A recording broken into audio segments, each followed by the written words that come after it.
एकरे ले लाठी खा ले अंग्रेज कर, एकरे ले आजादी कर लड़ाई होला कि हमार पुरखा हमार जे आवे वाला पीढ़ी एहे लखे जी एहे लखे मरी। इकर ले आजादी नहीं होला। आजादी करे वाला मन सोच ले कि मैं मर जाऊंगा, आज मैं कष्ट झेल रहा हूं, आज मेरे ऊपर कोड़ा चल रहा है, मेरे ऊपर लाठी चल रहा है, आज मेरे को जेल जाना पड़ रहा है, लेकिन आज अगर मैं जेल जाऊंगा, आज अगर मैं लाठी खाऊंगा तो मेरी आने वाली पीढ़ी स्वस्थ जीवन जिएगी, सुखी जीवन जिएगी। और इसके लिए उन लोगों ने लाठी खाना स्वीकार किया। और उसका दुर्भाग्य है कि इतना आजादी का खुशहाली बनाने के बाद भी, सबको कहानी किताब में मालूम होने के बाद भी, आज हम अपने हक के लिए, अपनी सरकार बनने के बाद, अपना देश आजाद होने के बाद, हम आज भी वही तरह भूखे नंगे। आज भी पहाड़ी कोरबा बिल्होर जिसको जाकर के देख लीजिए, अगर उसको पैसा से तौल देंगे तो उसका नोट कम पड़ जाएगा, अधिक हो जाएगा, लेकिन उसके जीवन में 1 रुपया का बदलाव नहीं आया है। जैसा बिरहोर, जैसा कोरबा जी रहा था, जैसा उरांव जी रहा है, जैसा कंवर जी रहा है, जैसा गोड़ जी रहा है, आज भी वैसा ही जीवन है। ना आपके खाने पीने में कोई बदलाव आया, ना जीवन शैली में कोई बदलाव आया, ना आपके बच्चे को कोई अधिकार मिला।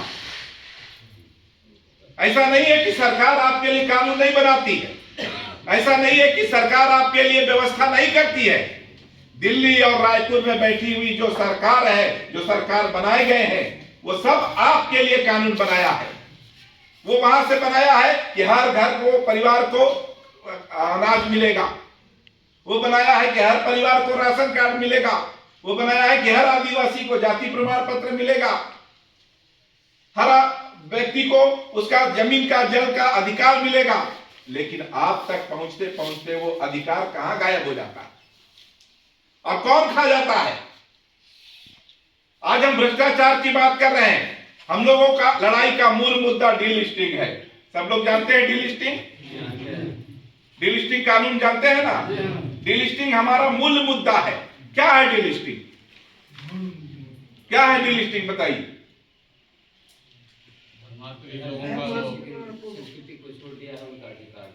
अधिकार छीन लिया जाए, सबको मालूम है। लेकिन क्या आपको मालूम है कि आजादी जब हुआ 1950 में, जब संविधान बना, उसी समय धर्मांतरित लोगों को जनजाति सूची से बाहर कराने का व्यवस्था था।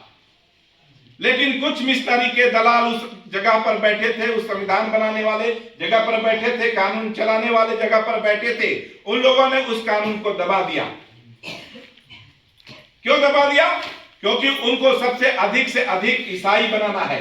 क्यों बनाना है? ईसाई जितना ज्यादा से ज्यादा बनेगा, तो जैसे अंग्रेज यहां आकर के इस देश को गुलाम बनाए थे, तो वो अंग्रेज आज भी चाहता है कि जिस दिन हमारा संख्या गांव गांव में बढ़ेगा, जिस दिन हम ताकतवर होंगे, उस दिन हम फिर से इस देश को गुलाम बनाएंगे।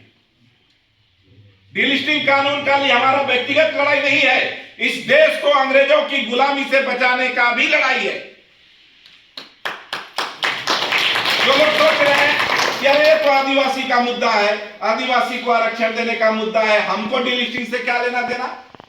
कल को अंग्रेज अगर फिर से इस देश में राज करेगा तो क्या वो आदिवासी देख देख करके मारेगा, आपको छोड़ देगा? क्या ब्राह्मण और राजपूत क्षत्रिय को नहीं मारते थे अंग्रेज? इस देश को बचाने का कानून डीलिस्टिंग है। और आपको मालूम होगा कि आपके लिए दिल्ली का सरकार जब 100 रुपया भेजता है कि आपका बच्चा को पैसा मिलेगा, आपके बच्चे को छात्रवृत्ति मिलेगा, आपके बच्चे को स्कूल में व्यवस्था मिलेगा, उस 100 रुपए में से आपके पास पहुंचता है मात्र 10 रुपया। 90 रुपया ऐसे ईसाई लोग खाते हैं जिनको अधिकार ही नहीं है, जिनको संविधान ने अधिकार ही नहीं दिया है कि इनको कोई छात्रवृत्ति मिले, इनको कोई आदिवासी की सुविधा मिले। लेकिन वो पिछले 75 साल से आपके बच्चे का हक खा रहे हैं और आप चुप हैं। कब तक चुप रहेंगे? आज हम कानून को जानने वाले लोग हैं, आज जनता के साथ खड़े होने के लिए गणेश राम भगत जी खड़े हैं। कल गणेश राम भगत जी नहीं रहेंगे तो क्या आंदोलन बंद नहीं हो जाएगा? है आप में से कोई एक आदमी जो कहे कि हाँ मैं भी गणेश राम भगत हूं? जो ताकत ये अपना जसपुर से बैठ करके लगा रहे हैं, वो ताकत मैं अपने गांव से लगाऊंगा।